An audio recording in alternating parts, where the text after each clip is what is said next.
نشرع في البرنامج السابع وهو البرنامج الآخر محاضرة دينية ودعاء اللتان سيلقيهما الشيخ كياي الحاج دكتور عبد الخالق MHI Al-Hafidh min Jombang.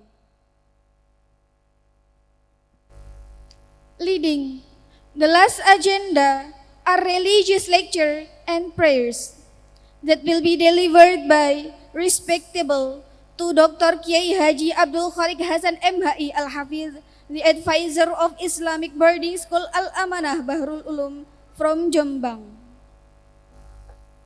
Melanjutkan acara yang ketujuh, yaitu ceramah agama dan doa yang akan disampaikan oleh beliau Dr. Kiai Haji Abdul Khaliq Hasan MHI Al-Hafidh, pengasuh Pondok Pesantren Al-Amanah Bahrul Ulum, Jombang. Ayyuhal haflul kiram, qabla an nakhtatim hadhil barnamij biilqa'i syekh al-muhadarah, nahnu muqaddimul haflah narju minkum an da'fu jami'al khataya minna wa asallah an yanfa'a wa an yubarika hadhil haflah lana ma'asyiral hadirin wal hadirat wa li jami'i masyahidin televisiun wa ila syekh Kiai Al-Haj Dr. Abdul Khaliq Hasan MHI Al-Hafidh falyatafaddal mashkura. The honorable audiences, before closing this program, we as the masters of ceremony in this Haflah program would like to apologize for our mistakes. Hopefully, the tonight Haflah program can be useful and God for all of us. To Dr. Kiai Haji Abdul Khaliq MHI Al-Hafidh ikraman wa ta'ziman, we say.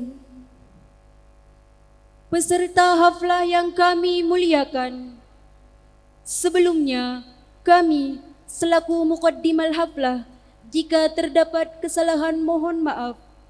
Mudah-mudahan haflah pada malam hari ini bermanfaat dan barokah kepada kita semua. Selanjutnya kepada beliau Dr. Kiai Haji Abdul Khaliq Hasan MHI Al-Hafidh, ikraman wa ta'ziman kami haturkan. Wallahu muwafiq ila aqwamit thariq. Wassalamu alaikum warahmatullahi wabarakatuh.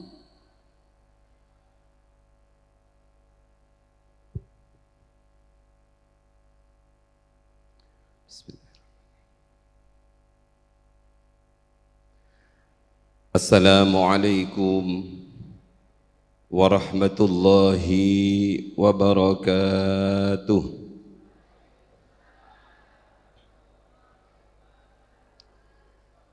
Sareng-sareng. Maulaya salli wa sallim daiman abadah ala habibika khairil khalqi kullihim huwal habibul ladzi turja syafa'atuhu likulli haulim minal ahwali muqtahami. Menawi Bahyai Jamal niku saking sanad Bahdawi muqtahami, menawi saking sanad Bah Wahab Hasbullah muqtahimi. Niku kula namung derek boten faham artosipun. Ya Rabbi bil Mustafa balligh maqasidana واغفر لنا ما مضى يا واسع الكرم يا رب بالمصطفى بلغ مقاصدنا واغفر لنا ما مضى يا واسع الكرم يا رب بالمصطفى بلغ مقاصدنا واغفر لنا ما مضى يا واسع الكرم. الفاتحة.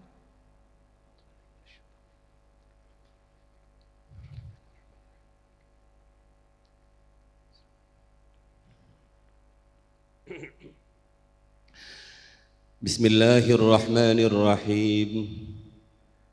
الحمد لله رب العالمين والصلاة والسلام على أشرف الأنبياء وأفضل المرسلين سيدنا وحبيبنا وشفيعنا وقرة أعيننا محمد وعلى آله وأصحابه والتابعين ومن تبعهم بإحسان إلى يوم الدين. أما بعد، فقد قال تعالى في كتابه الكريم: أعوذ بالله من الشيطان الرجيم. أم كنتم شهداء إذ حضر يعقوب الموت إذ قال لبنيه ما تعبدون من بعدي قالوا نعبد إلهك وإله آبائك إبراهيم وإسماعيل وإسحاق إلها واحدا ونحن له مسلمون. اللهم اجعل هذه البقعة بقعة طيبة كشجرة طيبة أصلها ثابت وفرعها في السماء تؤتي أكلها كل حين بإذن ربها ويضرب الله الأمثال للناس لعلهم يتفكرون. حضرة المحترمين, para alim, para kiai, para ibu nyai, wabil khusus panjenenganipun Ibu Nyai Hajah Hamimah ingkang sanget kami taati, Al-Karim Ibn Al-Karim Kiai Haji Ahmad Rigza Muktafa, yang mudah-mudahan dari tangan beliau, dari lisan beliau, dari fikiran-fikiran beliau terbuka pintu-pintu kebaikan, tertutup pintu-pintu kejelekan. Para masyayikh pondok pesantren Hidayatul Tullab ingkang sanget kula mulyakaken, sungguh bukan kapasitas kula untuk paring mawaid, tapi kehadiran kami berdua kali ibu istri kula, karena beliau adalah alumni Hidayatul Tullab, jadi kula niki Gus dereng medal, dereng keluar semenjak wafatipun Abah Romo Kiai Haji Muhammad Jamaluddin Ahmad, dan niki baru hari ke-8 atau hari malam ke-9. Tapi karena ingkang nimbali bunyai kalih yai, tidak ada kata lain kecuali sami'na wa ata'na. Kula jadi ingat ada seorang yang sangat cerdas, ada seorang yang sangat hebat. Pikirannya luar biasa cerdasnya. Kecanggihannya dalam berperang dan strategi sudah tidak ada yang membandingi. Naminipun Khalid bin Walid. Khalid bin Walid nikilah yang dalam sejarah mencatat Rasulullah bersama para tentaranya kalah dalam perang Uhud, karena canggihnya strategi Khalid bin Walid. Dan Khalid bin Walid ini juga yang pernah ingin memalukan baginda Rasul di hadapan umum ketika Khalid bin Walid yang ahli falak itu mengundang Rasulullah pada malam bulan purnama ke sebuah bukit, tujuannya hanya ingin mempermalukan Rasulullah. Begitu Rasulullah hadir di bukit itu, Khalid bin Walid berkata, kalau kamu betul-betul seorang nabi, pecah bulan itu menjadi dua. Dengan izin Allah, dengan isyarah telunjuk baginda Nabi, kemudian dengan mengatakan Bismillahirrahmanirrahim, dengan izin Allah pecahlah bulan menjadi dua. Kemudian bulan betul-betul pecah menjadi dua, yang dalam Al-Quran disebut iqtarabatis sa'atu wansyaqqal qamar. Niki dalam kitab Al-Hikam dalam bab sawabikul himami la takhriku aswarul aqdari. Niku hebatnya Khalid bin Walid. Lah Khalid bin Walid niku begitu beliau masuk Islam, suatu saat dalam peperangan Yarmuk, beliau menjadi panglima muslim. Tengah-tengah perang berkecamuk itu, bapak-bapak, ibu-ibu, tiba-tiba kopiahnya Khalid jatuh. Begitu kopiahnya Khalid jatuh, beliau bilang pada tentara-tentara yang mendampinginya, cari sampai dapat kopiah saya, awas jangan sampai hilang. Begitu selesai peperangan Yarmuk dan kemenangan di tangan Khalid bin Walid, para jenderal-jenderal itu mendekat kepada Khalid bin Walid. Ya panglima kami, di tengah-tengah perang yang berkecamuk, Anda masih memikirkan kopiah Anda. Berapa sih harganya kopiah itu? Dan apa sih istimewanya kopiah itu? Khalid bin Walid kemudian berkata, kopiah ini kopiah yang murah, harganya sangat terjangkau. Tapi apa yang ada dalam kopiah inilah yang tidak ada harganya, tak ternilai harganya. Kawan-kawannya penasaran, apa sih isinya kopiah Khalid bin Walid itu? Khalid bin Walid kemudian mengatakan, di dalam kopiah saya ini ada beberapa lembar rambut baginda Rasulullah Sallallahu Alaihi Wasallam.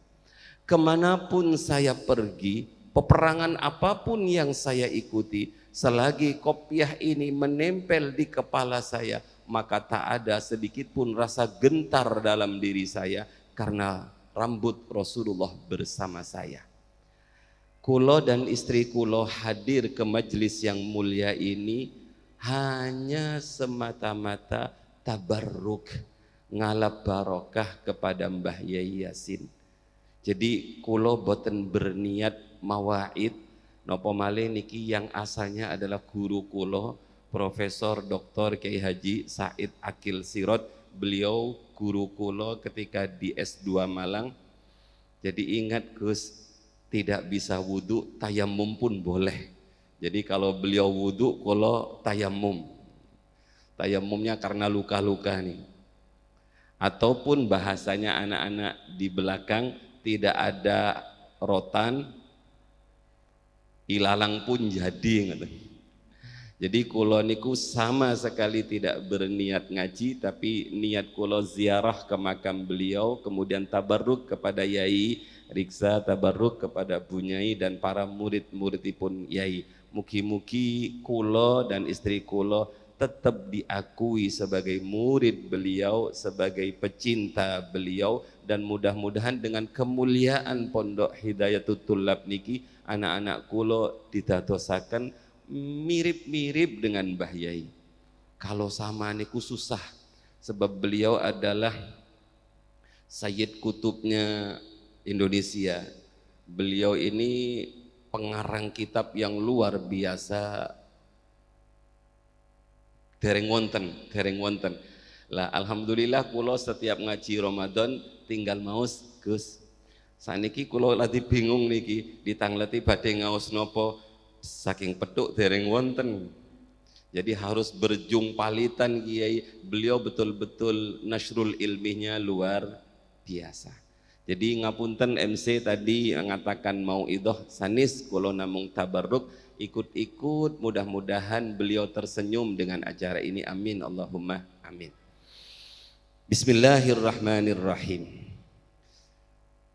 Salah satu nabi yang ditakdir oleh Allah berkawan dengan malaikat maut niku naminipun Nabi Yakub. Nabi Yakub niku sering ditamuni malaikat maut. Tapi suatu hari malaikat maut rawuh ke dalamipun Nabi Yakub, kemudian Nabi Yakub niku nopo nggih bahasa Jawanya, ngapunten Bu Nyai kula niki boten Jawa. Keranten kula Madura Bapak-bapak, jadi boten Jawa. Ngapunten kali istri bahasa Jawa ya Mas kalau bisa. Insya Allah bisa. Yang penting bisa walaupun salah ngaten nggih. Seandainya salah para yai, para masyayikh maklum karena boten Jawa. Para rawuh ingkang sangat kula mulyakaken, suatu saat ketika malaikat maut niku silaturahim kepada Nabi Yakub niku bulu kuduknya berdiri.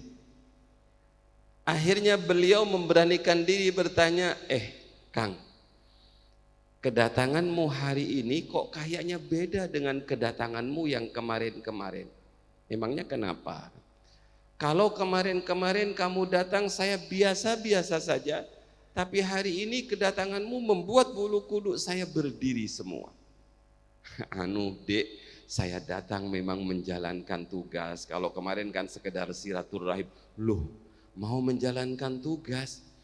Lama kita berteman, lama kita berkawan, untuk urusan sepenting ini kok enggak WA dulu gitu.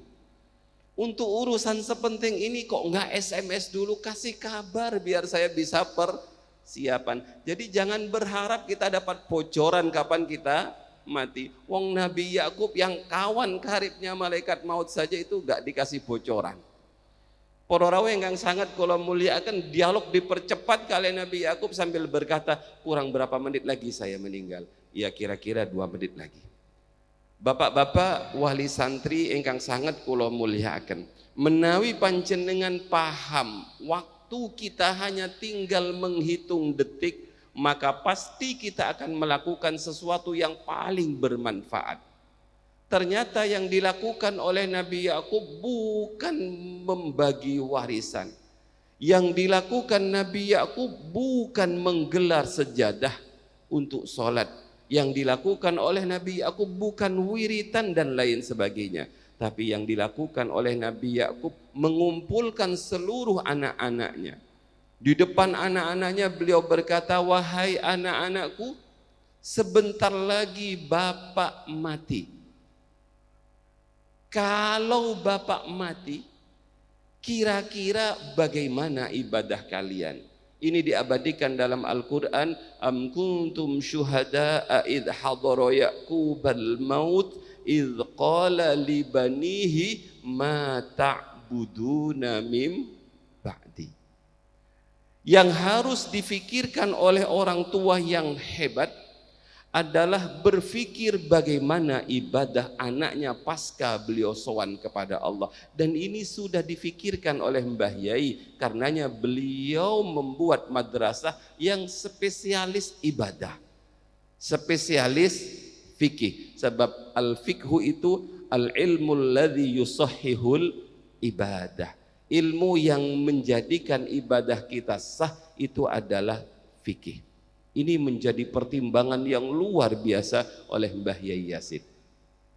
Begitu anak-anaknya ditanyakan dengan pertanyaan ma ta'buduna min ba'di, dengan hebat anak-anaknya niku mengatakan qalu na'budu ilahaka wa ilaha abaika Ibrahim wa Ismaila wa Ishaqa ilaha wahida wa nahnu lahu muslimun.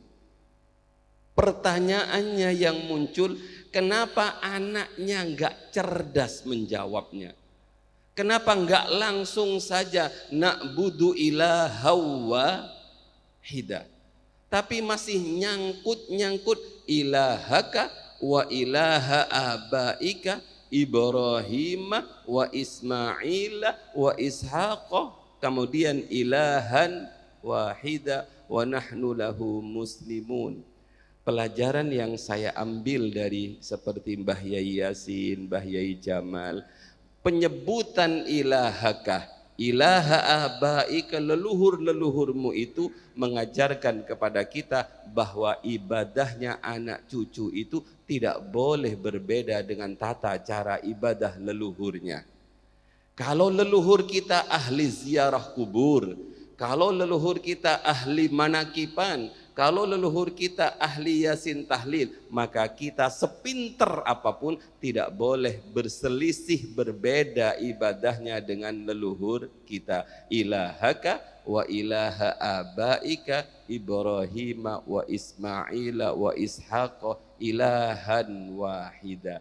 Bahasa sederhananya, mbah kita NU, Mbah Yai juga pengurus NU, leluhur-leluhur kita NU, maka kita tidak boleh berbeda dengan ibadahnya leluhur-leluhur kita.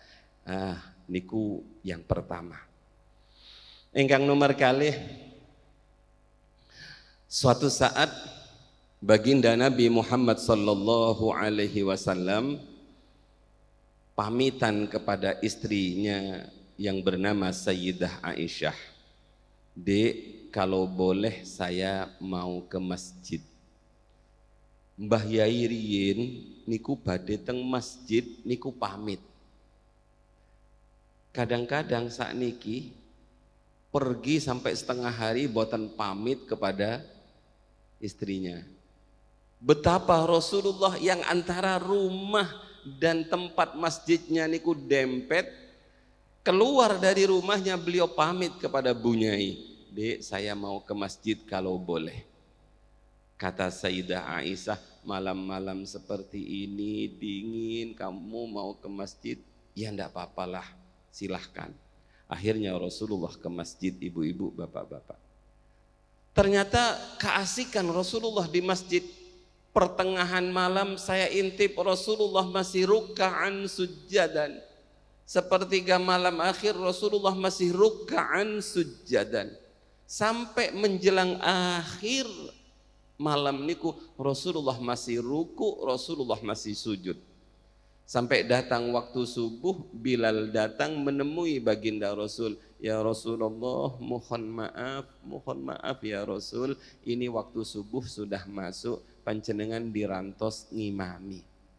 Akhirnya Rasulullah bangun dari sujudnya, betapa kagetnya Sayyidina Bilal karena melihat mata Rasulullah sembab. Lihyah Rasulullah yang mulia itu basah dengan air mata. Dengan santun sahabat Bilal bertanya, ya Rasul, bukankah engkau ini adalah kekasihnya Allah? Bukankah engkau ini adalah orang yang pertama kali masuk surga? Bukankah engkau ini adalah orang yang dosa depan belakang sudah tidak ada? Kenapa engkau masih menghabiskan malamnya seperti ini? Kemudian dengan tersenyum baginda Rasul dawuh, ya Bilal, afala uhibbu an akuna abdan syakura. Apakah saya tidak senang ketika saya oleh Allah dijadikan abdan syakura, seorang hamba yang pandai bersyukur.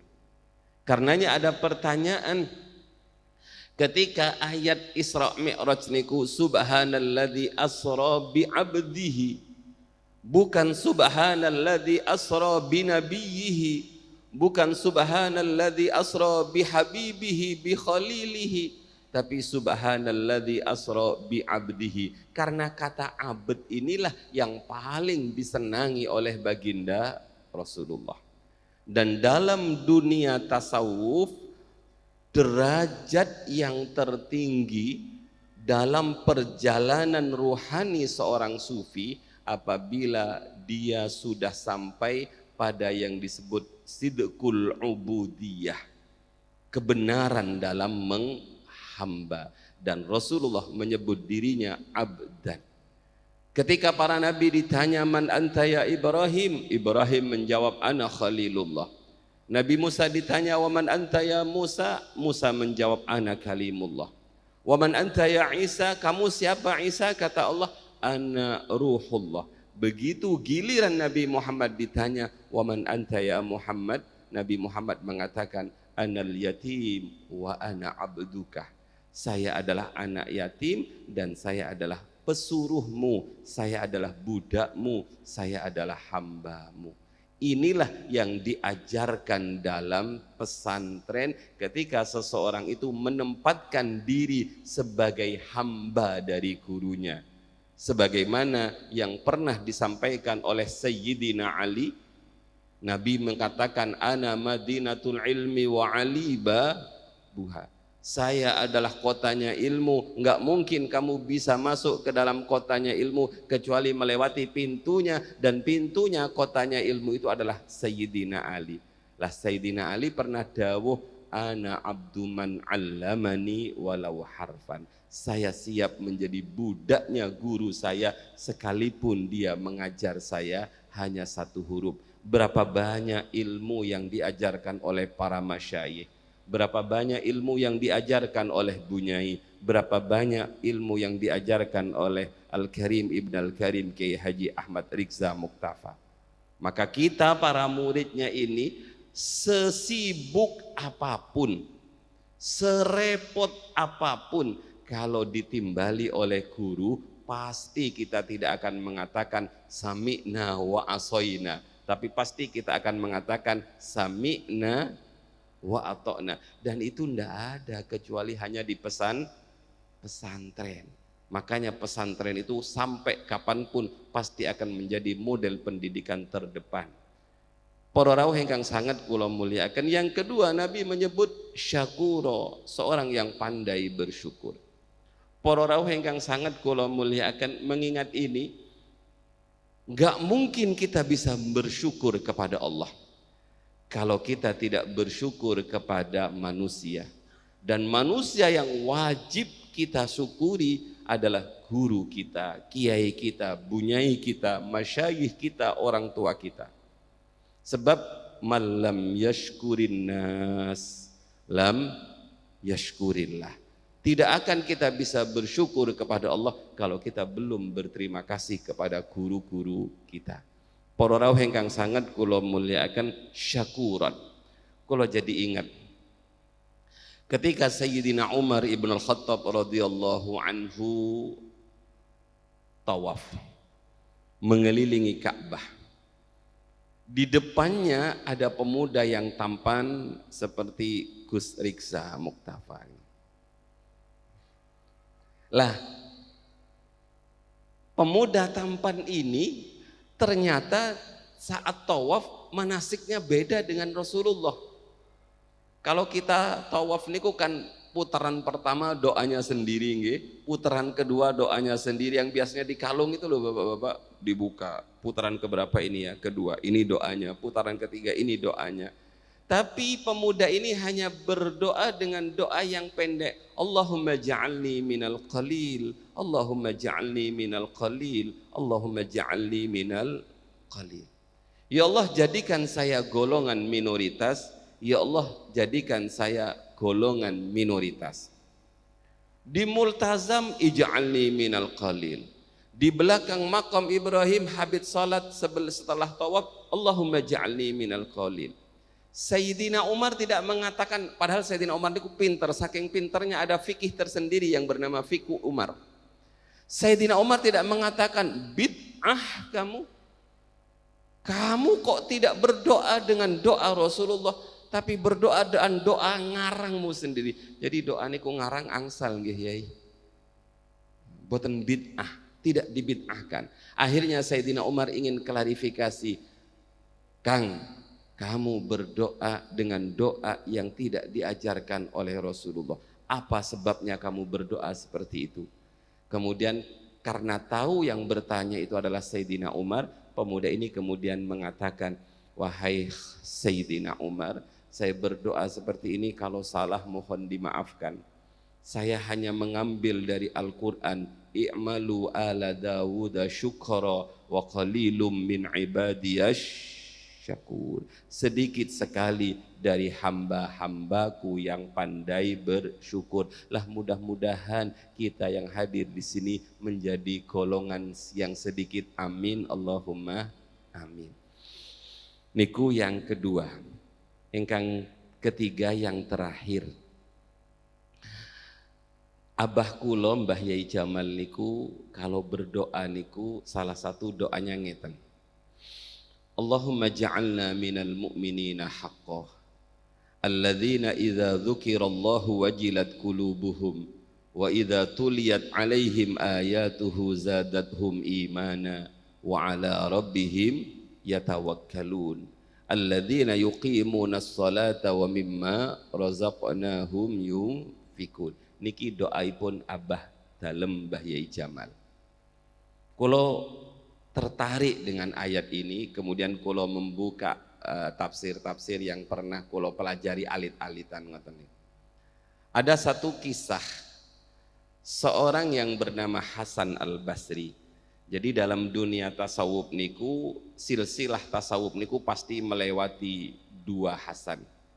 Yang pertama Sayyidina Hasan, nanti jalurnya ke Sayyidina Ali dan ke Rasulullah. Yang ini jalur Ahlul Bait, jalur kompas nih. Yang kedua lewat jalur non Ahlul Bait. Lah non Ahlul Bait niki pasti lewat Sayyidina Hasan Al-Basri.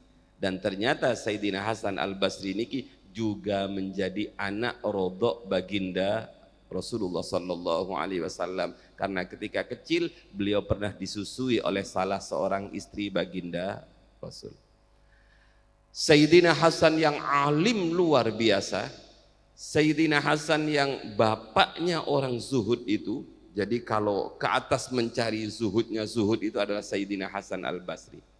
Suatu saat Sayyidina Hasan Al-Basri ini bertemu dengan seorang pemuda, mungkin dari Hidayatul Tullab, mungkin karena brilian pikirannya, cerdas dan kritis. Tiba-tiba pemuda niku tangletipun mekaten yai. Amu'minun anta ya Syekh. Wahai Syekh, apakah kamu ini seorang mukmin? Coba. Pertanyaan niki pertanyaan saya nopo pertanyaan kurang ajar nih. Niki pertanyaan nyelekit niki. Kulo misalnya keluar dari majelis niki, tiba-tiba ada santri Hidayatul Tullab bertanya kepada saya, ya Abdul Khalik, amu'minun anta? Apakah kamu ini seorang mukmin? Oh, saya pasti ngeluarkan dompet. Bukan hanya mukmin, ini ada kartanunya saya. Sayyidina Hasan ditanya tentang keberimanannya, beliau tidak marah, beliau tidak tersinggung, beliau tersenyum, kemudian beliau menjawab dengan jawaban yang panjang lebar. Jadi cirinya kiai niku pertanyaannya pendek, jawabannya panjang, persis Mbah Yai Yasin. Pertanyaannya sedikit dari santri tapi keterangannya wadah sangat dari berbagai macam kitab. Amu'minun anta? Apakah engkau ini seorang mukmin ya Syekh? Kemudian Syekh itu menjawab dengan jawaban yang sangat indah. Al-imanu imanani. Iman itu ada dua nak. Kalau kamu bertanya keberimanan saya, ukurannya adalah arkanul iman. Apakah saya beriman kepada Allah, kepada Rasul-Rasulnya Allah, kepada Nabi-Nabinya Allah, kepada kitab-kitabnya Allah, kepada hari akhir, kepada qada qadar, maka saya katakan saya seorang mukmin. Tapi kalau keberimanan saya itu pertanyaanmu engkau kaitkan dengan ayat kedua dari surat Al-Anfal, innamal mu'minuna alladzina idza dzukirallahu wajilat qulubuhum wa idza tuliyat alaihim ayatuhu zadathum imana wa ala rabbihim yatawakkalun. Wallahi demi Allah, wallahi demi Allah, saya tidak tahu apakah saya ini termasuk mukmin atau bukan. Subhanallah. Sekaliber Sayyidina Hasan niku tidak berani mengatakan seorang mukmin. Makanya kemudian kiai-kiai riyen niku dawuhipun ngeten. Mukmin itu ada 3. Wonten mukmin jarene, wonten mukmin rumangsane, wonten mukmin sejatine. Niki diterus-terusaken eco niki. Santri itu wonten 3 tingkatan. Santri jarene, santri rumangsane, santri sejatine. Menawi salah mohon diingatkan nggih Bapak-bapak, maklum boten Jawa. Santri jarene niku jarene wong-wong kampung arek iku santri. Ndilalah perbuatannya sama sekali tidak mencerminkan dia seorang santri. Niki namanya santri. Santri kok nggak nyekel kitab, tapi nyekel HP. Loh, jangan suudon. Santri sekarang HP-nya itu isi maktabah syamilah nggih Gus. Nggih Mbak-mbak. Wah, biar kali bunyai diangsalkan nyepeng HP ini. Santri jarene. Yang kedua santri rumangsani. Santri rumangsani mau merasa dirinya santri tapi sama sekali akhlak santri minim dari dirinya. Lah yang terakhir niki santri sejati niki adalah santri-santri spesialis fikih niki. Santri-santri hidayatut tulab. Jarene boten, rumangsani boten, tapi sejati nih. Kalau tidak berani menaikkan pertanyaan niku, ustad boten berani kalau ustad jarene, ustad rumangsani, ustad. Sebab ustad niku walaupun tidak disampaikan pasti akan ngerayai dirinya. Pun kalau terusakan. Kalau ukurannya itu adalah ayat ini, nak, demi Allah saya tidak paham apakah saya ini seorang mukmin. Monggo sareng-sareng kita nggeraye awake dhewe. Mari bersama-sama kita melakukan self koreksi, mengkoreksi diri kita masing-masing. Sebab dalam hidup niku kita terlalu sering mengkoreksi orang, jarang mengkoreksi diri sendiri. Padahal hasibu sodikokum ndak, hasibu jarokum ndak, tapi hasibu anfusakum. Tapi yang sering dihisap itu adalah tetangganya. Nah, monggo sareng-sareng malam niki adalah malam muhasabah di hadapan poro kiai, di hadapan bunyai, di hadapan kiai. Pertama, ciri mukmin yang sejati itu adalah alladzina idza dzukirallahu wajilat qulubuhum. Urusannya adalah urusan zikir dan hati. Jadi keberimanan seseorang deteksi awalnya niku adalah hatinya. Apakah ketika nama Allah disebut hatinya bergetar? Monggo sareng-sareng. La ilaha illallah. Sareng-sareng.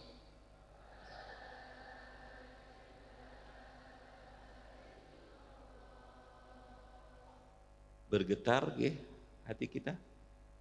Ada getar-getar ngoten nggih? Boten usah dijawab, boten usah. Makin dijawab khawatir bohong. Khawatir jujur, makin jujur riak mangke. Itulah diri kita. Ketika nama Allah disebut, kalau hati kita bergetar, maka sinyal mukmin ada dalam diri kita. Kalau masih belum bergetar, wallahi demi Allah saya tidak tahu apakah saya ini termasuk mukmin atau belum. Tapi dalam kitab Al-Hikam niku wonten dawuh ingkang menenangkan hati. Janganlah kamu berhenti berzikir sekalipun zikirmu belum mampu membuat hatimu bergetar. Sebab berhentimu berzikir karena tidak bergetar-bergetar itu lebih bahaya dibandingkan kamu berzikir tapi masih belum bergetar. Lah bagaimana cara agar bergetar? Nggih bapak-bapak niki nasib-nasiban. Dawi Abah kula Mbah Yai Jamal, hati itu nak seperti tanah. ada tanah Kediri digali, yai kalau Kediri niki pinten meter sumber air panggih? 5 meter sampun nyumber nggih Kediri napa malih Petuk. Tapi kulo tong Tanah Merah Bangkalan ngeriku kalau mau mencari sumber niku 25 meter niki belum panggih. 50 meter baru ketemu sumber. Lah hati juga begitu. Ada orang yang berzikir sedikit langsung bergetar, ada yang terus menggali sampai 50 meter baru bergetar. Makanya kalau bilang nasib-nasiban. Lah nasib-nasiban niku yang paling enak nggih jenengan Gus Mas Yai Ahmad Riksa Eco. Jenengan juga Eco ning. Kenging nopo? Abauhum sulaha. Leluhurnya adalah orang-orang soleh. Maka kita tidak boleh meniru Gus, tidak boleh meniru Ning, tidak boleh meniru anak-anaknya Kiai. Kok itu cena yo, gak belajar langsung alim, zikirnya sebentar tapi langsung wusul. Le abauhum sulaha. Leluhurnya adalah orang-orang soleh. Jadi zikir sekedap langsung wusul niku ampun seneng, tapi itu adalah riadohnya para leluhur kita. Niku yang pertama.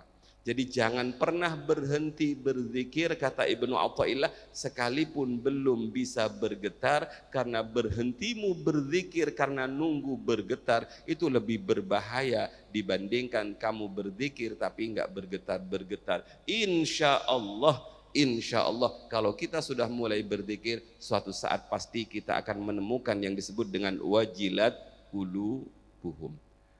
Para rawuh ingkang sangat kula mulyakaken, sederhana ini pun ngeten. Hati ini kan satu. Kenapa hati ini gak bisa bergetar? Karena mungkin nama Allah itu tidak ada dalam lembaran hati kita. Contoh sederhana gitu. Ada seorang yang sedang kasmaran, si fulan dengan si fulanah. Misalnya Ahmad dengan Fatimah. Begitu nama Fatimah disebut, Fatimah kata kawannya. Ahmad yang ada di balik tembok langsung duk duk duk duk duk duk duk. Keng nopo Ahmad kok duk duk duk duk duk duk? Karena nama Fatimah itu sudah terukir indah di dalam hatinya. Maka Fatimah disebut hatinya bergetar karena Fatimah merupakan prioritas dalam dadanya. Lah kalau Allah sudah menjadi prioritas, maka ketika sebut nama itu pasti bergetar. Tapi kalau tidak bergetar, jangan-jangan Allah bukan menjadi prioritas dalam hati kita. Pun boten usah diteruskan. Yang penting monggo diteruskan istighosah, diteruskan wiritan. Insya Allah kita akan sampai juga, walaupun kadang-kadang separuh umur habis baru sampai, kadang-kadang menjelang wafat baru sampai. Boten nopo-nopo, yang penting sampai. Seandainya enggak sampai pun kita akan dicatat orang yang sampai. Bersyukurlah seseorang yang ditakdir bertemu dengan orang-orang yang wusul, karena sekalipun dia enggak wusul maka dia ditakdir dicatat seperti orang yang wusul. Para rawuh niku yang pertama, alladzina idza dzukirallahu wajilat qulubuhum. Yang kedua, ciri mukmin sejati adalah wa idza tuliyat alaihim ayatuhu zadathum imana. Ketika dibacakan ayat-ayat Allah, zadathum imana, bertambah keimanannya. Para rawuh kula jadi ingat ada seorang tokoh naminipun Abdullah bin Mas'ud. Abdullah bin Mas'ud niki adalah seorang yang dalam sejarah disebut orang yang pertama kali memperdengarkan Al-Quran di hadapan orang-orang kafir. Suatu saat musyawarah para sahabat itu, musyawarahnya gitu, Al-Quran sudah waktunya untuk dibaca secara terang-terangan di depan orang-orang kafir. Tapi kemudian musyawarah niku berhenti karena tidak ada yang berani melakukan itu. Abdullah bin Mas'ud ngacung, bagaimana kalau saya saja yang baca? Para sahabat mengatakan, jangan kamu dek. Memangnya kenapa? Saya kok enggak boleh? Kamu terlalu kecil badanmu. Kamu juga bukan pagar nusa, bukan banser. Enggak punya kelihayan mempermainkan senjata. Kamu juga tidak punya backing. Akhirnya Abdullah bin Mas'ud mengatakan, apakah untuk memperdengarkan Al-Quran harus orang kuat? Apakah hanya untuk memperdengarkan Al-Quran tidak cukup Allah sebagai backing kita? Ya, karena kamu sudah bersemangat seperti itu, silahkan. Akhirnya Abdullah bin Mas'ud pergi ke sebuah lapangan, di situ ada pendopo yang diisi oleh Abu Jahal, Abu Lahab dan abu-abu yang kafir-kafir niku. Dengan lantang Abdullah bin Mas'ud mengatakan, Bismillahirrahmanirrahim, Ar-Rahman, 'allamal Qur'an, khalaqal insan, 'allamahul bayan. Tidak sampai beberapa ayat, orang yang di atas pendopo niku sama-sama bisik-bisik. Opo sing diwoco arek iku? Iku jarene Quran. Iku Quran. Sebenarnya orang yang di atas pendopo niku mengakui susunan indah Al-Quran. Ar-Rahman, 'allamal Qur'an, khalaqal insan, 'allamahul bayan. Sungguh luar biasa indahnya susunan ayat demi ayat ini. Tapi karena mereka sudah khatamallahu ala qulubihim wa ala sam'ihim wa ala absarihim ghishawah, mereka tidak bisa mendapatkan hidayah. Turun orang-orang kafir ini, Abdullah bin Mas'ud diantemi dengan sedemikian rupa sehingga tidak sadarkan diri. Begitu tidak sadar ditinggal, begitu Abdullah bin Mas'ud siuman, beliau merangkak menuju para sahabat. Para sahabat kemudian, lade apa yang saya bilang, jangan kamu yang baca Quran, kamu terlalu kecil, kamu terlalu lemah. Apa yang dilakukan Abdullah bin Mas'ud? Besoknya dia pergi lagi memperdengarkan ayat-ayat Al-Quran, diantemi lagi, besoknya terus. Niki hebatnya Abdullah bin Mas'ud. Karenanya Rasulullah memberikan penghargaan, kalau kamu mau belajar Al-Quran, belajarlah salah satunya dari sahabat saya yang bernama Abdullah bin Mas'ud. Karenanya Rasulullah pernah memanggil Abdullah bin Mas'ud, Kang, sini duduk samping saya. Nggih ya Rasul, tolong bacakan Al-Quran di telinga saya.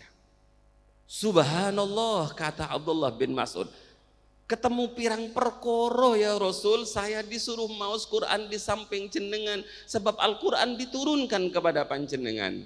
Kata Kanjeng Nabi, sudahlah dek, baca saja, baca saja. Akhirnya karena perintah Rasulullah, Abdullah bin Mas'ud tidak berkata kedua kalinya, beliau langsung membaca, A'udzubillahi minasyaitonirrajim, Ya ayyuhan nasu taqu rabbakumul ladzi khalaqakum min nafsin wahidatin wa khalaqa minha zawjaha wa bassa minhuma rijalan katsiran wa nisaa wattaqullaha alladzi tasaaluna bihi wal arham innallaha kana 'alaikum raqiba. Beberapa ayat dibaca dari surat An-Nisa sampai Rasulullah mengatakan cukup. Dan kata Abdullah bin Mas'ud, saya melihat wajah Rasulullah sudah penuh dengan air mata. Para rawuh niki namanya alladzi wa idza tuliyat alaihim ayatuhu zadathum imana. Mudah-mudahan kita kembali menjadi pecinta-pecinta Al-Quran, amin.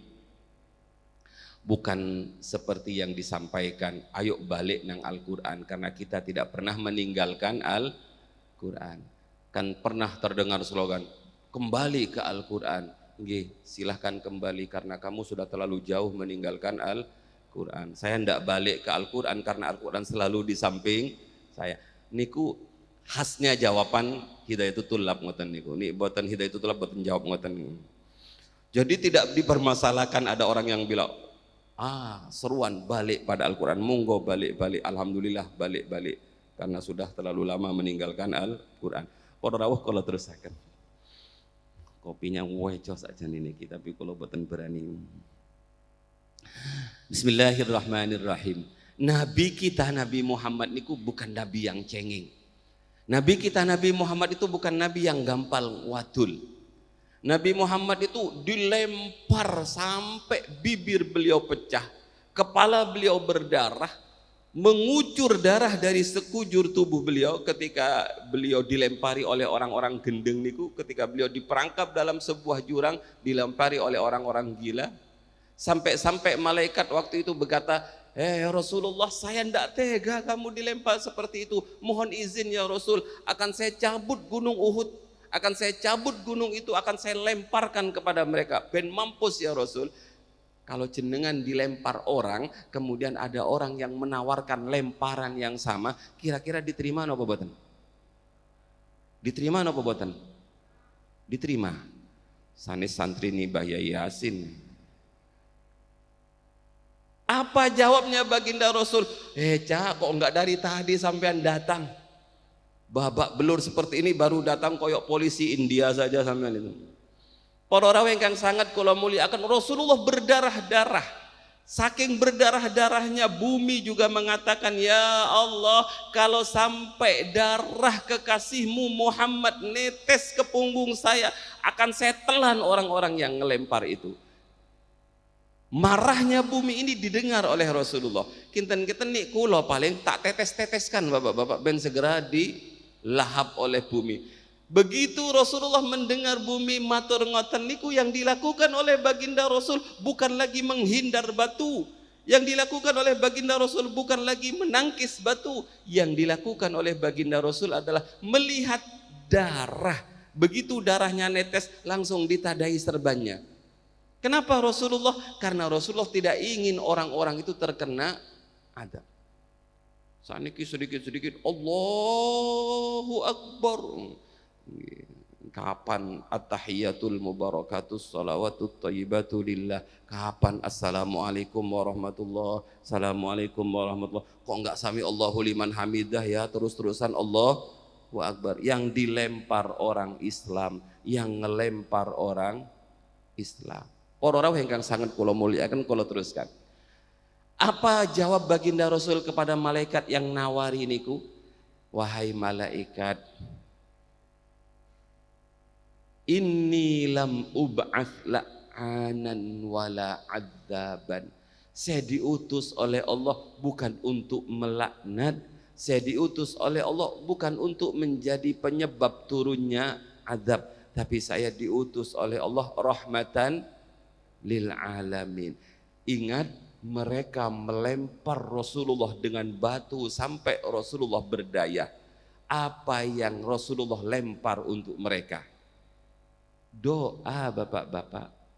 Rasulullah mengangkat tangannya tinggi-tinggi, kemudian beliau mengatakan, Allahumma hdi qaumi fa innahum la ya'lamun. Karena doa ini banyak sekali sahabat-sahabat yang bapaknya kafir tapi kemudian anaknya menjadi sahabat-sahabat. Sebab Rasulullah punya pandangan, kalau bapaknya enggak kena enggak apa-apa, anaknya mudah-mudahan yang bisa kena. Kalau bapaknya belum bisa menjadi santri, mudah-mudahan anaknya menjadi santri. Kalau anaknya belum jadi santri, mudah-mudahan cucunya kelak yang menjadi santri. Lah tapi dalam sejarah Rasulullah niku pernah wadul sekali. Ini saking pentingnya. Catat adik-adik, ini saking pentingnya Rasulullah kok sampai wadul kepada Allah. Wadulnya itu diabadikan lagi dalam Al-Qur'an. A'udzu billahi minasyaitonir rajim. Wa qala ar-rasul ya rabbi inna qaumi ittakhadhu hadzal qur'ana mahjura. Ini satu-satunya wadul Rasulullah karena sedihnya. Wa qala ar-rasul, dan berkata baginda Rasul, ya Rabbi, wahai Tuhanku. Apa itu, Dik? Waj'al munadan sahai yudhaf liya ka'abdi abdi abda abda ab. Dia itu pelajaran dulu saya apalnya namun itu. Makanya saya sering baca karena apalnya hanya itu. Mudhaf kepada ya mutakallim. Waj'al munadan sahai yudhaf liya ka'abdi abdi abda abda abdiyam. karena makanya kalau apalkan serius, karena kalau nggak apal pasti disuruh berdiri kemudian dijewer. Nah, sekarang dijewer santri, orang tuanya datang boyong, akhirnya yang nggak pinter-pinter. Para rawuh ingkang sangat kula mulyakaken, ya Rabbi duh Tuhan kami, ya Rabbi duh Tuhanku, kata Kanjeng Nabi, inna qaumi sesungguhnya kaumku ittakhadhu hadzal Qur'an, mereka telah menjadikan Quran ini mahjuran, dipisah. Jadi yang membuat Rasulullah sedih, yang membuat Rasulullah menangis, yang membuat Rasulullah harus matur kepada Allah adalah ketika umatnya sudah mulai pisah dengan adik-adik gimana santri-santri? Karena sudah mulai pisah dengan Al-Quran. Zaman itu bagaimana halnya ketika Rasulullah hari ini? Dan ternyata yang menjadikan santri, yang menjadikan kita pisah dengan Al-Quran itu yang paling banyak adalah apa niki? Betul deh ini ya, betul anak-anak ini ya, yes. WA, wawasan Al-Quran. Kalau terus, ya Rabbi wahai Tuhanku, sesungguhnya kaumku sudah mulai pisah dari Al-Quran. Pisah dari Al-Quran itu adalah pisah dalam arti al-hajru fit tilawah, al-hajru fit ta'allum, al-hajru fil amal. Rata-rata mufassir menafsirkan itu. Tapi kulo, katanya orang-orang itu kalau doktor itu harus menemukan teori lain. Maka kulo tambahi, pisah tidak mau melihat, pisah tidak mau menyentuh. Jadi ibu-ibu, bapak-bapak, kalau serepot-repotnya kita, jangan sampai hari ini kita tidak melihat Al-Quran. Ditengok mawon bapak-bapak, dibuka, kemudian bismillahirrahmanirrahim, dibuka. Alhamdulillah tulisannya masih wapi, kemudian shadaqallahul adzim tutup. Alhamdulillah sudah ditingali, disambangi, dilihat. Syukur-syukur dilus Al-Quran sepurani, hari ini repot sekali saya nggak bisa membaca ya, tak cium saja, tutup. Lumayan, paling tidak disentuh, sebab sentuhan niku penting. Kalau kita sudah tidak sempat melihat, kalau kita sudah tidak sempat menyentuh, apalagi kita sempat membaca. Mudah-mudahan kita tidak pisah dengan Al-Quran, amin, Allahumma amin. Sebab Al-Quran itu yang akan kelak memberikan syafaat kepada kita. Kiai-kiai sepuh niku rata-rata apapun profesi beliau, ahli fikih, ahli tasawuf, ahli tafsir, pasti beliau-beliau itu adalah ahli membaca Al-Quran. Para rawuh niki yang kedua, wa idza tuliyat alaihim ayatuhu zadatuhum imana. Berapa banyak dalam kehidupan ini gara-gara pendengarannya, mendengar ayat-ayat Al-Quran, kemudian Allah memberikan hidayah. Hidayah lewat pendengaran, mendengar ayat-ayat Al-Quran. Kalau punya buku yang dikarang oleh orang luar negeri, beberapa bukti testimoni orang-orang yang mendapatkan hidayah karena dia mendengarkan Al-Quran. Dan yang termasuk dalam sejarah ini ditulis pertama kali adalah Sayyidina Umar ibnul Khattab radhiyallahu anhu. Ketika Sayyidina Umar mendengar bacaan adiknya, a'udzubillahi minasyaitonirrajim, Taha ma anzalna 'alaikal qur'ana litashqa illa tadhkiratan liman yakhsha. Ayat-ayat ini susunannya luar biasa. Sayyidina Umar itu tokoh syair, tapi beliau kemudian takluk pada Toha. Begitu beliau mendengar bacaan Toha, orang Arab Pak, ahli syair lagi, dan sering syairnya Sayyidina Umar itu tempel di Ka'bah karena saking indahnya. Tapi begitu beliau mendengarkan Toha, beliau, oh poiki Toha, ma makna Toha. Belum sempat beliau mencari dalam kamus otaknya apa maknanya Toha, padahal Toha itu bahasa Arab, hurufnya to dan ha, tapi beliau tidak bisa menafsiri Toha. Makanya orang-orang wallahu a'lamu bimuradihi gitu. Belum sempat beliau memikirkan Toha, disusul dengan Al-Quran lagi. Ma anzalna alaikal Qur'ana litashqa. Saya Allah tidak menurunkan Al-Quran itu untuk membuatmu celaka. Takluk lagi Sayyidina Umar. Saking indahnya ayat-ayat ini, kemudian Sayyidina Umar mengikrarkan diri masuk Islam. Jadi bapak-bapak, monggo Quran, Quran dan Quran. Niku yang kedua. Jadi ciri orang mukmin sejati niki adalah dekat dengan Al-Quran. Yang terakhir, sebenarnya ada 5, kalau boten sampai 5 karena mudah-mudahan diundang malih nggih. Niki kiai amatir gitu niki. Boten usah diundang, kalau di WA mawon, kalau tak sowan ke Mbah Yai. Nah, nopo yang ketiga, wa ala rabbihim yatawakkalun. Kalau yang pertama urusan zikir, yang kedua urusan Al-Quran, yang ketiga adalah urusan kehidupan. Dalam kitab Sirajut Talibin, syarah dari Minhajul Abidin yang ditulis oleh Mbah Yai Ihsan Jampes, kula niku ketika Imam Ghazali menulis bahwa yang paling halangan hambatan terberat dalam kehidupan ini adalah urusan rizki. Jadi urusan rezeki ini menjadi hambatan pertama orang itu ibadahnya kocar kacir. Padahal kata beliau sebenarnya urusan rezeki ini kuncinya hanya satu, tawakal.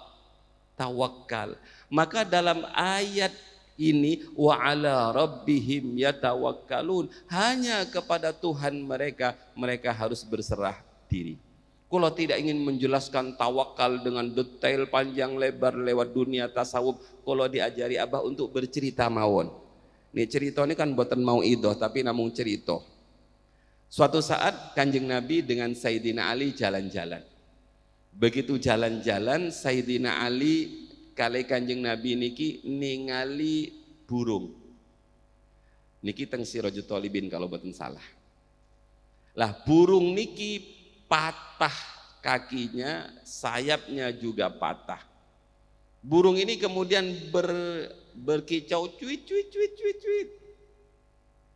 Tidak lama setelah berkicau, tiba-tiba ada burung terbang menuju burung yang cacat ini. Dari paruh burung yang sehat itu kemudian dulang burung yang cacat ini. Setelah selesai menyuapi kawannya yang cacat, burung yang sehat niki terbang lagi dan burung yang cacat niki kemudian berkicau lagi cuit. Kanjeng Nabi dengan tersenyum berkata kepada Sayyidina Ali, "Hai Ali, apakah kamu tahu makna kicau pertama? Apakah kamu paham makna kicauan yang kedua?" Kata Sayyidina Ali, Allahu wa rasuluhu a'lam. Allah dan Rasulnya yang paham. Boten paham ya Rasul, nopo niku maksud kicauannya. Kicauan yang pertama itu begini Ali. Ya Allah, saya tidak minta lahir ke dunia ini, tapi Engkaulah yang melahirkan saya. Saya tidak minta lahir dalam keadaan saya patah, kaki patah, tapi Engkau yang mentakdir saya seperti ini. Tapi saya yakin ya Allah, Engkau adalah Ar-Razzaq, Engkau adalah zat pemberi rezeki. Pasti Engkau tahu akan kebutuhan saya, pasti Engkau tahu betapa laparnya saya. Selesai kicauan ini, datang burung yang kedua memberi makan. Setelah pergi berkicau lagi, kicauan yang kedua itu Sayyidina Ali katakan yang Nabi, dia bersyukur kepada Allah, ya Allah segala puji kepadamu yang tahu dan paham terhadap ciptaannya dan tahu paham tentang kondisi ciptaannya. Para rawuh ingkang sangat kula muliakan. Kemudian Kanjeng Nabi bertanya, saya tanya kepada santri-santri, Dek, mbak-mbak, mas-mas, enak jadi burung pertama yang datang memberi makan, apa burung kedua yang diberi makan? Jawab mbak-mbak. Ini pertanyaan Kanjeng Nabi kepada Sayyidina Ali. Hai Ali, enak yang mana? Ya jelas enak yang cacat itu ya Rasul, tanpa susah-susah bisa makan. Kata Kanjeng Nabi, Ali yang datang sehat memberi makan itu lebih baik dibandingkan yang diberi makan. Dalilnya al-yadul ulya khairum minal yadis sufla. Tangan di atas jauh lebih baik dibandingkan tangan di bawah. Makanya kiai kalau dapat salaman niku jangan begini, tapi ambil dari atasnya. Bismillahirrahmanirrahim. Al-yadul ulya khairum minal yadis. Kalau ada orang memberi sesuatu pada kita, jangan diterima begini bapak-bapak ibu-ibu, tapi diterima dari atas biar ikut al-yadul ulya khairum minal yadis sufla. Warawuh kalau tutup ngaji kula dengan tawakal yang kedua yang ditulis oleh Bahyai Ihsan. Ada tongkat komando miliknya Sayyidina Hasan cucu Rasulullah. Di tongkat itu ada tulisan ngeten, ar-rizqu maksumun wal khirsu mahrumun wal bakhilu madhmumun. Asal muasal dari tulisan ini adalah ketika Sayyidina Hasan itu biasa mendapatkan kiriman gaji dari khalifah. Lah suatu saat khalifah dilupakan oleh Allah 1 bulan tidak ngirim gaji. Akhirnya Sayyidina Hasan ngambil kertas untuk nulis hanya sekedar mengingatkan, ya khalifah, hanya sekedar mengingatkan bahwa gaji bulan ini belum dikirim. Ketika Sayyidina Hasan menulis bait-bait itu untuk mengingatkan khalifah bahwa jatahnya belum dikirim, Rasulullah langsung hadir di depannya, padahal Rasulullah sudah wafat. Dan begitu Rasulullah hadir di depannya, Rasulullah tidak uluk salam, tapi Rasulullah noleh, gak melihat cucunya. Padahal Sayyidina Hasan ini waktu kecil disebut penunggang kuda terbaik. Kenapa? Karena ketika mbahnya Kanjeng Nabi sujud, dinaiki oleh Sayyidina Hasan, sehingga Rasulullah mengatakan sebaik-baiknya penunggang kuda adalah engkau wahai Hasan, sebaik-baiknya kuda adalah yang engkau tunggangi. Jadi bapak-bapak, kakek niku digendongi oleh cucu niku nggak pernah marah. Tapi Rasulullah waktu itu nggak uluk salam, juga nggak melihat Sayyidina Hasan. Sayyidina Hasan langsung berdiri dan mengatakan, wahai mbahku, apa salahku? Apa salahku? Kenapa engkau tidak begitu suka dengan aku hari ini? Kemudian Kanjeng Nabi mengatakan, wahai cucuku, apakah engkau akan bergantung kepada manusia yang dia juga butuh gantungan? Tidak cukupkah Allah sebagai tempat kamu bergantung? Bapak-bapak, ibu-ibu, akhirnya surat niku disobek oleh Sayyidina Hasan, kemudian dimasukkan ke dalam sampah, dan itu kemudian Sayyidina Hasan mengukir tongkatnya dengan 3 kalimat. Ar-rizqu maksumun, rezeki itu sudah dibagi-bagi, dan bagian kulo tidak akan tertukar dengan bagian jenengan, bagian jenengan tidak akan tertukar dengan bagian kawannya. Ar-rizqu maksumun wal khirsu mahrumun, tamak rakus ingin memiliki rezeki orang lain kurang terus, mahrumun itu diharamkan, justru itu yang akan menyebabkan terhalangnya rezeki keberkahan. Dan yang terakhir, kalau sudah punya rezeki, wal bakhilu madhmumun, orang bakhil itu dipaidu, orang bakhil itu dicacat. Ini tongkatnya Sayyidina Ali. Ingat tongkat, jadi ingat tongkatnya Mbah Hasyim Asy'ari. Tongkatnya Mbah Hasyim Asy'ari niku tertulis hadal aso liman aso. Jadi kalau enggak santri Hidayatul Thulab enggak bisa mengartikan ini, hadal aso liman aso.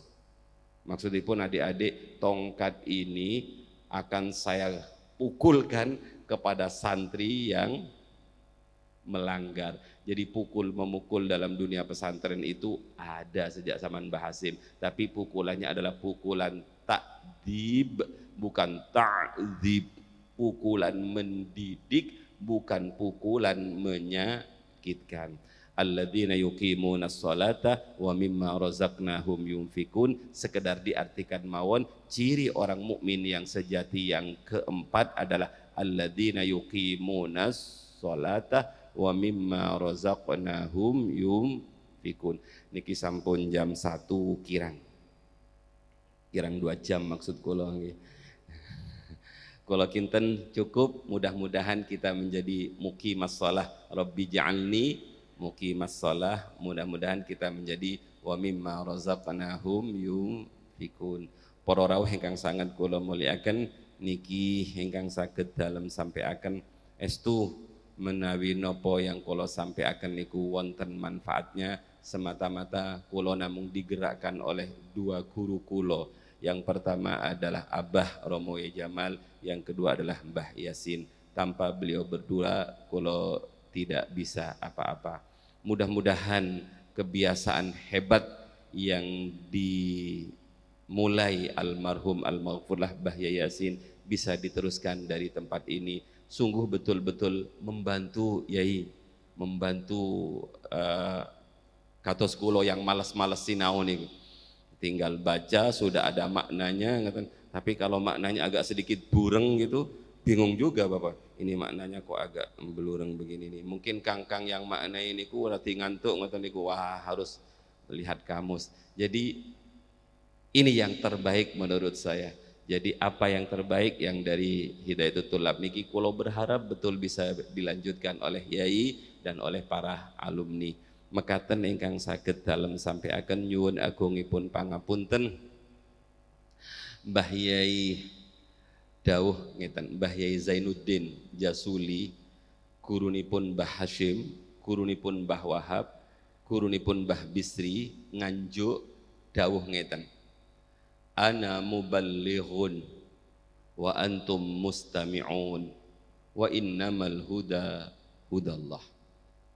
Jadi setiap Mbah Yai Zainuddin nganjuk mantun ngaos kali santri-santri, beliau pasti mengakhiri dengan kata-kata ana muballighun, saya hanya menyampaikan, wa antum mustami'un, sedangkan kalian hanya mendengarkan, wa innamal huda hudallah. Adapun hidayah itu mutlak dari Allah Subhanahu wa ta'ala. Monggo sareng-sareng berdoa mugi-mugi dengan kemuliaan majelis niki, dengan kemuliaan para masyayikh guru-guru kita, wabil khusus panjenenganipun Romo Yai Yasin, Romo Yai Jamal, dan Romo Yai Lai lintunipun para ibu nyai ingkang sampun mendahului kita. Mudah-mudahan pertemuan ini bersamaan dengan hidayahipun Allah Subhanahu wa ta'ala, dan mudah-mudahan sedaya para kiai ibu nyai dianugerahi oleh Allah umur panjang ingkang barokah. Mugi-mugi sedaya kiai bunyai para masyayikh diparingi sehat wal afiyah, karena sungguh kami para murid ini sangat belum siap untuk ditinggal para masyayikh. Kami sangat belum bisa ditinggal oleh para guru-guru kita. Mudah-mudahan para kiai, para ibu nyai, para sesepuh, para masyayikh diparingi umur panjang ingkang barokah. Kula ngemis, mugi-mugi kula, istri kula, anak-anak kula saged ngelampai napa ingkang kula sampaiaken. Kula takut sekali kabura maktan indallahi antaqulu ma la taf'alun. Bohong besar kalau hanya sekedar ngomong tapi tidak melakukan. Mohon Fatihah, mugi-mugi Yai punyai para masyayikh kula, keluarga kula, Allah paringi kekuatan untuk terus berjuang di jalan Allah Subhanahu wa ta'ala, untuk terus khidmat kepada para masyayikh leluhur-leluhur kita. Izzul Islam wal muslimin. Al-Fatihah. A'udzu billahi minasyaitonir rajim. Bismillahirrahmanirrahim. Alhamdulillahi rabbil alamin. Arrahmanir rahim. Maliki yaumiddin. Iyyaka na'budu wa iyyaka nasta'in. Ihdinas siratal mustaqim. Siratal ladzina an'amta 'alaihim ghairil maghdubi 'alaihim waladdallin. Amin. Ketika pada dhamir him kita bayangkan wajah guru kita Mbah Yai Yasin, Mbah Yai Jamal, dan guru-guru kita yang lain. Rabbi fanfa'na bi barakatihim. Himnya kita bayangkan guru-guru kita nggih. Rabbi fanfa'na bi barakatihim wahdinal husna bi hurmatihim wa amitna fi tariqatihim ومعافاة من الفتن ربي فانفعنا ببركتهم واهدنا الحسنى بحرمتهم وأمتنا في طريقتهم ومعافاة من الفتن ربي فانفعنا ببركتهم واهدنا الحسنى بحرمتهم وأمتنا في طريقتهم ومعافاة من الفتن. Monggo sareng-sareng Allahumma inni astaudi'uka ma 'allamtanihi fardudhu ilayya inda hajati ilaihi wala tunsinihi ya rabbal alamin. Allahumma inni astaudi'uka ma 'allamtanihi fardudhu ilayya inda hajati ilaihi wala tunsinihi ya rabbal alamin. Bismillahirrahmanirrahim. Allahumma salli wa sallim wa barik ala sayyidina Muhammad abdika wa nabiyyika wa rasulika nabiyil ummiyyi wa ala alihi wa sahbihi wa sallim tasliman biqadri azamati dhatika fi kulli waqtin wa hin walhamdulillahi rabbil alamin. Ya Allah, anta maqsuduna wa ridhaka matlubuna a'tina mahabbataka wa ma'rifataka sabbit imanana nawwir qulubana barik lana fima 'allamtana barik lana fima razaqtana barik lana fima faddaltana sallimna fid dunya wal akhirah. Allahumma inna nas'aluka bijahi nabiyyika Muhammadin sallallahu alaihi wasallam wa ahli baitih ij'alna ma'hadana hadha ma'hadal mubarak ij'al ma'hadana hadha ma'hadal mubarak ij'al ma'hadana hadha ma'hadal mubarak ij'alna wa ahlana wa auladana wa jami'a man talaba fi ma'hadina hadha min ibadikal mu'minina haqqan alladhina idza dzukirallahu wajilat qulubuhum wa idza tuliyat alaihim ayatuhu zadatuhum imana wa ala rabbihim yatawakkalun alladhina yuqimuna as-salata wa mimma razaqnahum yunfikun ulaika humul mu'minuna haqqan lahum darajatun 'inda rabbihim wa maghfiratun wa rizqun karim. Ij'alna wa iyyahum minal ladzina qalu rabbuna Allah thumma istaqamu tatanazzalu 'alaihimul malaikah alla takhafu wa la tahzanu wa abshiru bil jannati allati kuntum tu'adun. Allahumma inna nas'aluka al istiqamata wal ihlas fi 'ubudiyatik. Allahumma inna nas'aluka min khairi ma sa'alaka minhu Bahyai Yasin wa na'udzu bika min syarri ma sta'adaka minhu Bahyai Yasin. Rabbana atmim lana nurana waghfir lana innaka ala kulli syai'in qadir. Alaika tawakkalna wa ilaika anabna wa ilaikal masir. Wa akhiru da'wana anil hamdulillahi rabbil alamin. Al-Fatihah.